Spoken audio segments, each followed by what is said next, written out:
Alright, this short video is on cooperative learning. The next two videos after this will be on some tips and some specific cooperative learning activities. Now, cooperative learning is different than simply having students work in groups. If you say go back and work in a group, you're not doing cooperative learning. Cooperative learning has a specific task, and it has structure, and students have roles. Some of the specifics, but first, why? Why use cooperative learning? As a pedagogical tool, human interaction always enhances learning. Students are able to learn at a deeper level when they are able to work together because they have to talk. You have to understand things. And human interaction enhances learning because it exposes students, not to just their thoughts, but a variety of thoughts and perspectives and thinking styles. Finally, interacting with others and working in groups increases motivation. That's an important element in learning. Students are more motivated to learn when they're able to work together, especially in the middle school and high school ages. And really, finally this time, human interaction can help your students become better human beings. And isn't that what we are about in education? Yes, we want them to learn, but we also want them to become better human beings. What's the purpose of education otherwise? It helps them understand others. When you understand others, you are less likely to fight them or shoot them or get in wars with them. You become better able to function in a group. There is less personal or social isolation when you're working in groups as part of a class. And you learn how to and the importance of working together in a group. 6 elements of cooperative learning, and we are going to go over each one of them. First, positive interdependence. Students perceive that they are linked with other group members. They cannot succeed unless everyone does his or her part. You sink or you swim together. This is done best by assigning roles to each member of the group. And here are some possible roles for cooperative learning tasks where everyone has a role.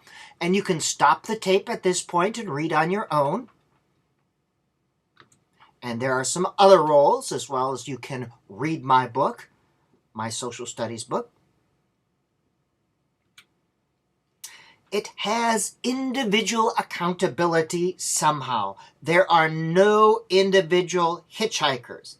The performance of each individual is assessed somehow. And I give this emphasis to greater and lesser degrees, and I would be careful on some of this, but one person is picked at random to explain the group's ideas.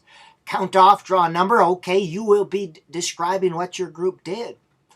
Students do assignments together. One member's assignment picked at random and the score given to all. And again, I back off on this a little bit because cooperative learning is a learning activity, not necessarily a measuring activity. Have all students sign off on the project. Average for total, yeah. Each person describes their role on a separate sheet of paper. Yeah, that one works good. And have each student rate or evaluate the participation of others.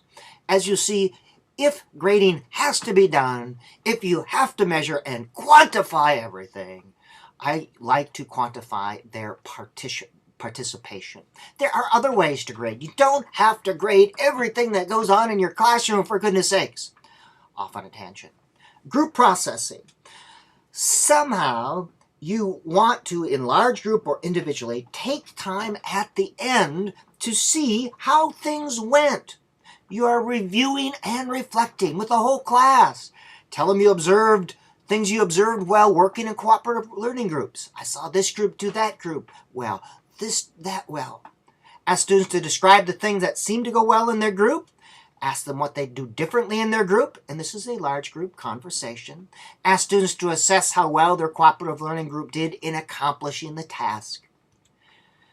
In small groups, you can give them a checklist, and I'll show you what that looks like.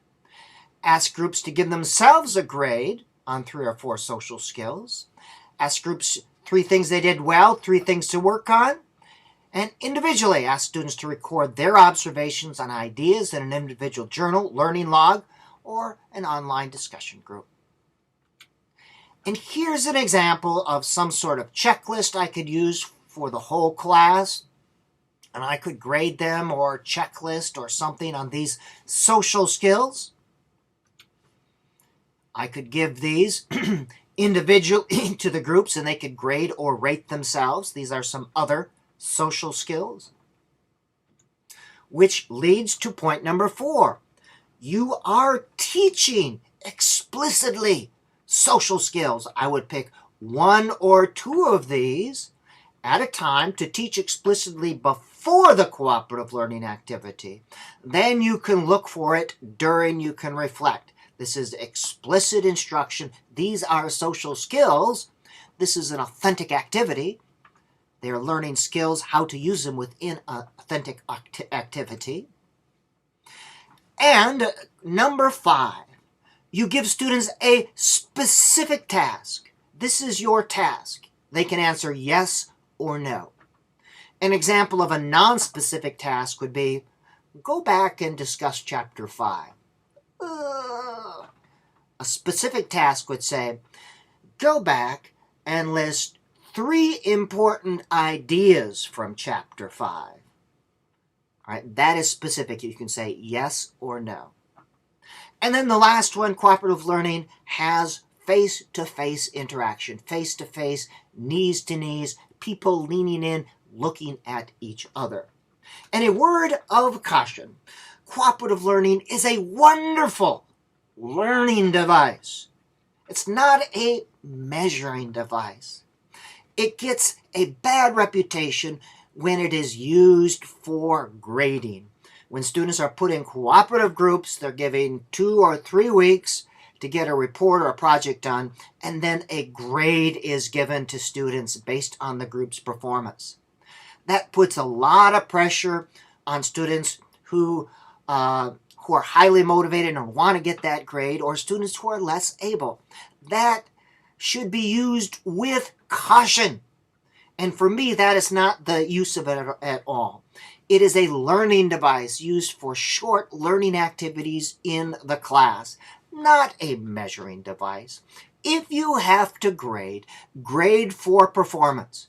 In my classes, if I use it in my undergraduate class, they get 10 points for the semester for their performance in cooperative learning groups. Pretty easy to get.